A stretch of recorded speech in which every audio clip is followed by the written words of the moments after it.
Hello, everybody. Welcome back to another episode of Hazmat 101 Consultants Presents HazChat.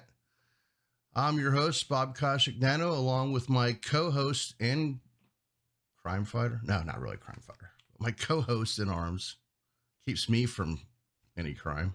Derek Shaman, how are you, buddy? I'm doing well. How you doing today, Bob? Good. While we're both busy doing so many other things, we came across an interesting run that was sent to us. A fire department, fairly decent size. I think they got, I'm not exactly sure how many stations, but a decent size. They run some special ops calls and have some hazmat capabilities. Went to a typical call that probably every fire department has gone to, whether you're ops or hazmat. That first arriving unit getting on scene, as we've always talked about, having a good grasp on ops level response. Got to a restaurant, and the way the manager described it, it was almost as if it was some type of gas leak. She smelled something that smelled like rotten eggs. She heard a hissing noise and kind of gave all the indications of, what you would think in a restaurant, some type of gas leak. Or a bad smell and a hissing noise could be a rat in your Cobb salad. It could be something just like that. So it was good that the first arriving unit took the initiative to, I believe they had a 4-gas meter or something for themselves initially.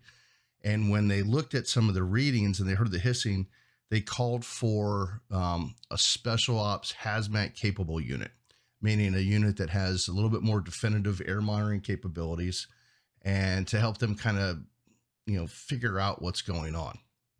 Good recognition on their part.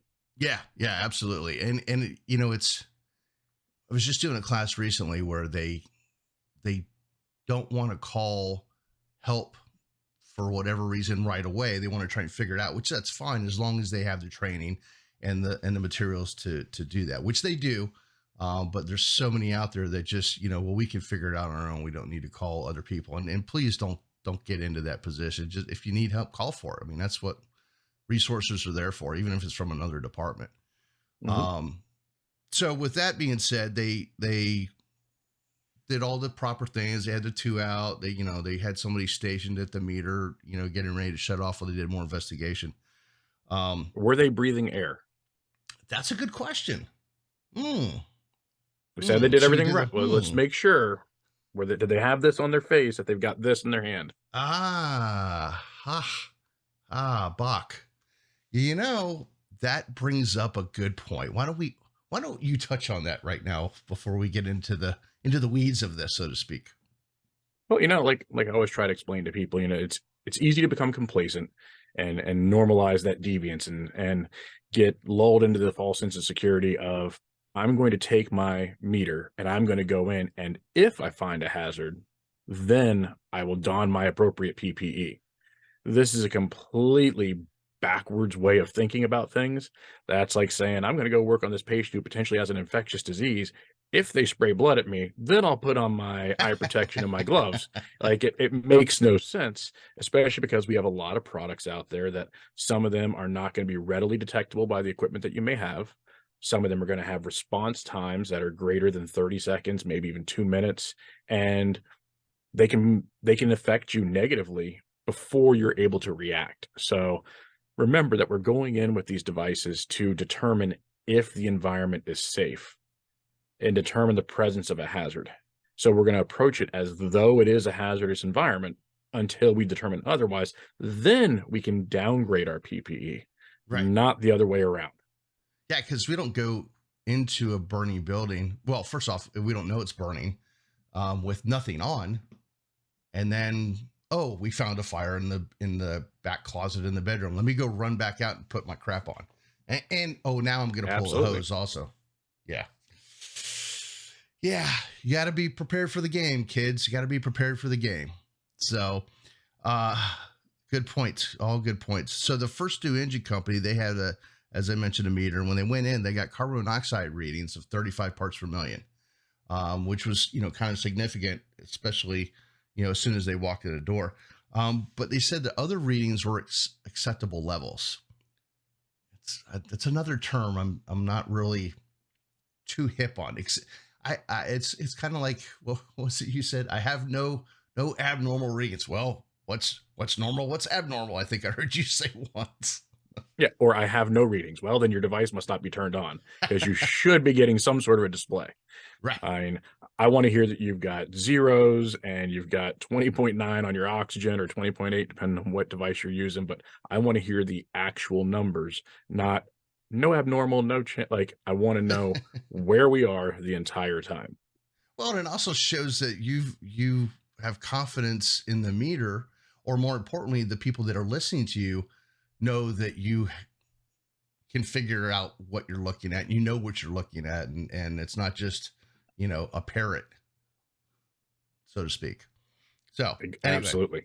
um, once they went into the office of the general manager for this restaurant, they noticed a hissing sound. And again, they had that same odor, which is telling me if they had an odor, that they were using their freshly calibrated nose meter that was probably Mm. bump tested and calibrated maybe that day. I'm not really sure, but Mhm. somebody had said that, and I'm not really sure if that was them or that was somebody, a restaurant person saying that. I'm gonna go with the positive, and it was the Mhm. restaurant people that said that they smelled something and that the Yeah. entry team was wearing proper PPE. Well, if my left nostril tickles, I know that we've hit 5% of the LEL for methane. So, you have to have your benchmarks. We do, you do indeed. But no, this department, I know a little bit about, and they were wearing proper PPE Mhm. from what was passed on to me. So kudos to them for doing it the right way. Um, Absolutely. so, but for those that don't, please make sure your calibrated nose meter is not what you're going by. You're actually wearing, as Derek said, if the meter's in your hand, the mask needs to be on your face. There's too many departments out there that, they're trained. Well, when you hear the beep, get out. And as Derek and I have said in many classes abroad, that beep is nothing more than an idiot beep. That's letting you know, hey, idiot, I'm trying to tell you something and you're not paying attention to me. And it's going to be too late here before too long. And we've So, had recent incidents where the beep was just moments before the boom. So yeah, yeah. make Matter of sure we're fact, prepared. yeah, a department had that where the guys almost got blown up as they were exiting the house. So, not our department, you know. So another agency. But at any rate, so once they went in, um, they waited for. They had, as I mentioned, somebody staged at the gas meter. They had these elevated readings. They called for a special ops unit that had a little bit more hazmat capabilities. And when they went back in with those meters, they had elevated readings that, and I'm just going to read them off to you. And matter of fact, let me just put those meter readings right up here right now. Here's two of them. So you can Okay. see what they had going on. And when you're looking at those readings, I'm like, all right, hold on a second. We've got, if we were just dealing with a gas leak, let's just simple nuts and bolts, natural gas leak, or it could be a propane, but we all know restaurants are, as far as I know, for the most part, fed by natural gas lines for obvious Mhm. reasons.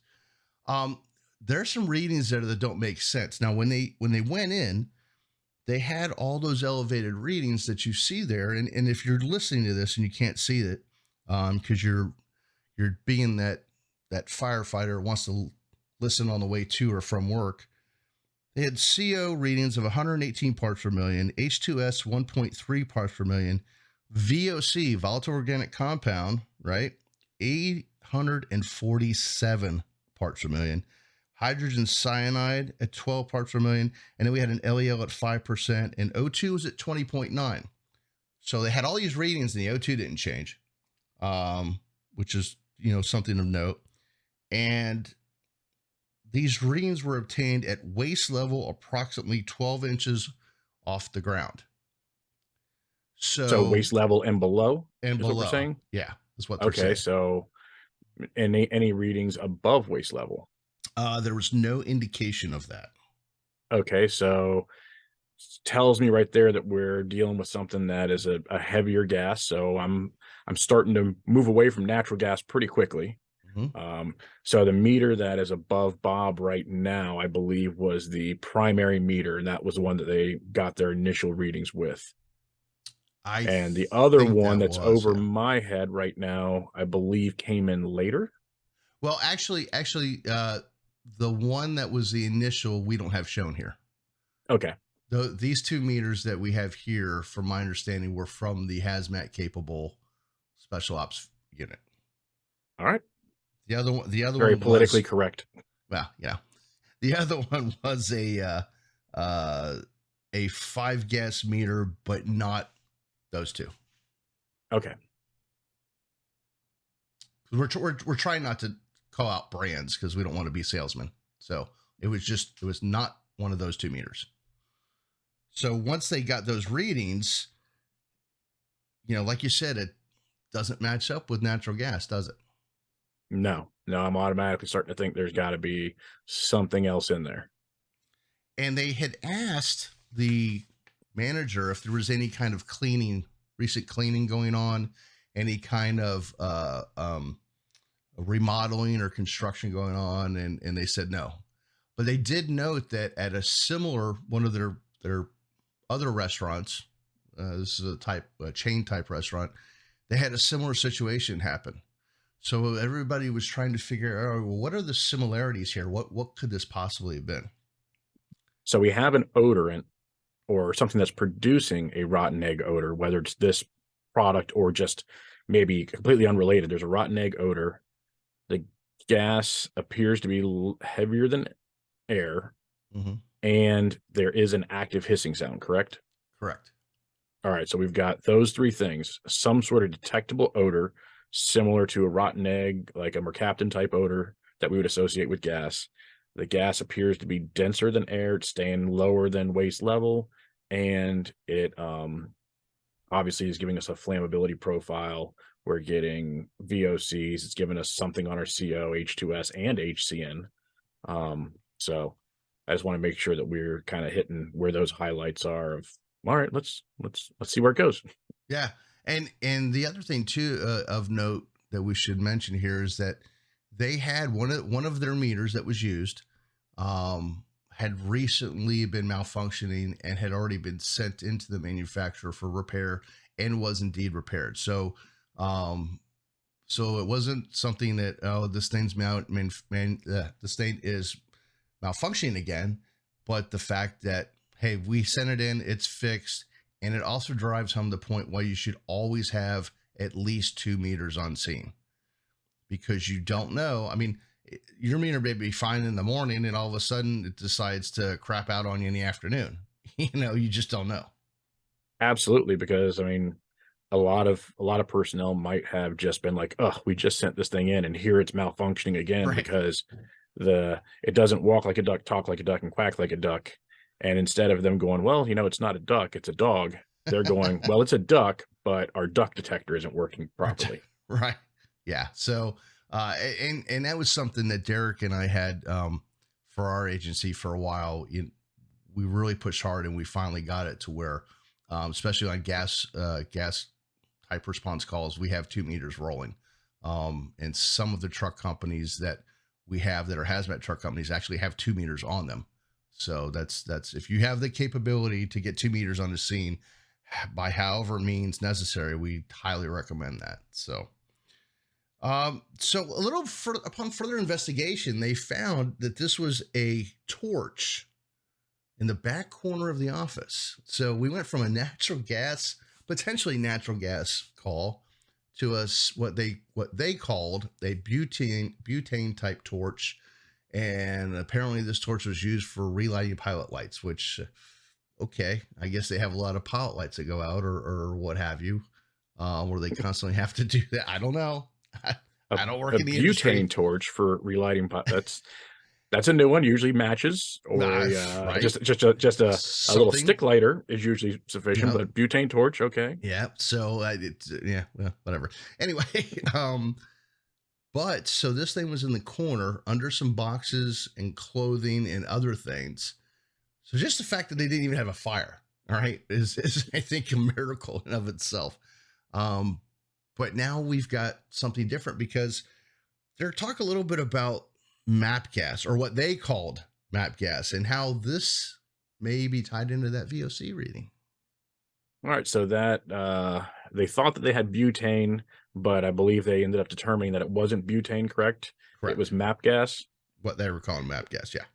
Right, yeah, because butane is gonna be above the ionization energy of your 10.6 bulb, so they should not have been getting, any VOC readings with butane. Now, obviously, there can be other things blended with the butane, things along those lines, but the butane itself should not be giving those readings. It may give some because it's really close to 10.6, but concentration, the more concentrated you get something, the easier it is to ionize it. You're gonna catch a little bit, but, the fact that it was MAP gas, could maybe lend a little bit more to why these readings are the way they were.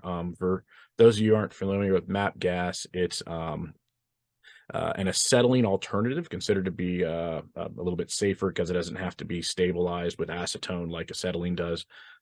It's, basically, methylacetylene, propadiene, and propane. So that's your MAPP. That's where MAP gas comes from.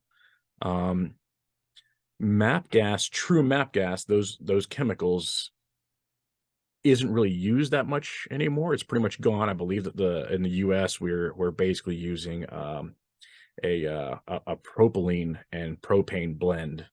And then there's some other trace gases that may be added in there with it, which that kind of makes a little bit more sense with what they're seeing a propylene and propane blend with I know dimethyl ether is one of the things that manufacturers add to it. Obviously, odorants are being added. So those would give you kind of some of your VOC readings and maybe your cross sensitivities on your CO, H2S, and HCN.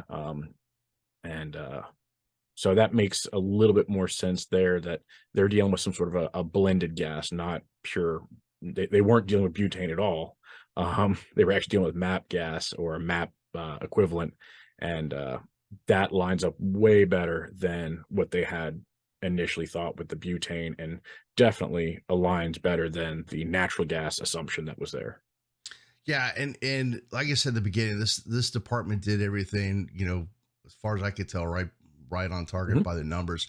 We were I was actually flying back from the Baltimore conference, and when I landed, I had this text of these two pictures of these meters, and he was asking, hey, what do you think? And that 2.5 hours I was in the air, they were able to figure it out. So, or Good. they called another friend. I'm not really sure. But hey, the number one rule in hazmat, if you don't know who to call, right?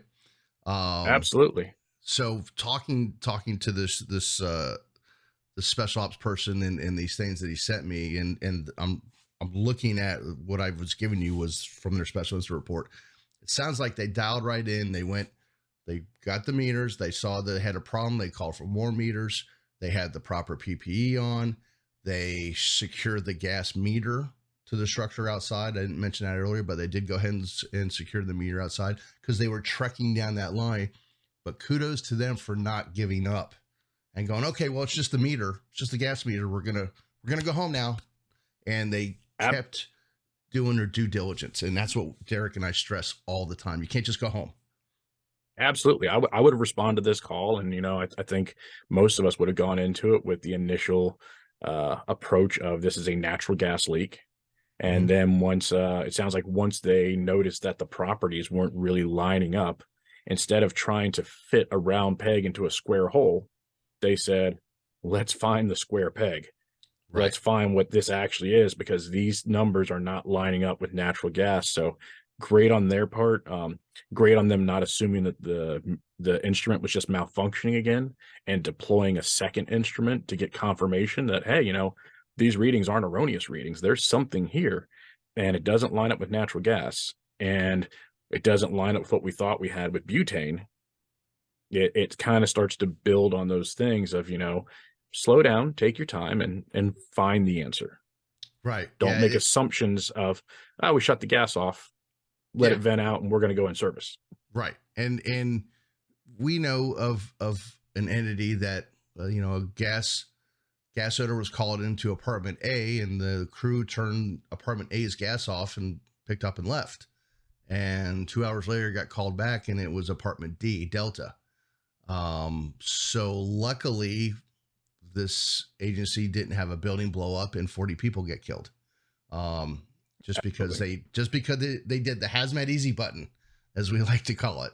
They went for the easy button, and the easy button could have been a disastrous button. But kudos to this department. In the future, maybe we'll be able to name who they are and what they did, so we can give them proper credit. But I always like when people send us stuff. So, Derek, you got anything else before we wrap it up? No, I just like to highlight, that the importance, like we said, of, when you're doing your initial monitoring, be in full PPE, using your SCBA, and then as you get readings that give you the confirmation that the environment isn't hazardous, then you can start to downgrade your PPE and do more of your bloodhound work, more of your isolation. And having that second device there, whether it's another multi-gas or you're pulling out a standalone CGI meter or you're bringing out an FID, all those types of things, put something else in there just so you know, because if this had been a malfunctioning device instrument, which they had had a history and it had been repaired and obviously was working properly, but what if it didn't detect? And they said, well, we're not getting those readings, and they didn't have an obvious odor, or they thought that maybe they had controlled it when they shut off the Right. gas. Having that second meter there gives them a confidence check on that first device. Yeah. Yeah. Kudos to those guys. You guys did a great job. If you're Absolutely. listening, and I appreciate the officers who sent me the information. Keep up the good work. And if there's something that you would like for us to talk about, please let us know. Don't forget to subscribe to our YouTube channel so you can get notified for our latest shows and episodes. As we said before, HazChat will be a monthly episode that we're doing, but we also have our show Spotlight. So if you'd like to spotlight your department, their equipment, it's a great way for those out there who give you the funding to see what it is you do. And then lastly, one of the things we always like to promote some of the websites that have good information. The Hazmat Guys Facebook page and website, the Hazmat Guys Roundtable live show we do the first Tuesday of every month, 8 p.m. Eastern. And then the Hazmat Group, Hazmatter, and Common Sense. Great place for you to learn from, ask questions from people. And we always appreciate everything that everybody does. And with that, I'm Bob Koshignano, my I'm Derek co-host Shulman. Derek, and we'll see you next month for another episode of HazChat. You guys stay safe.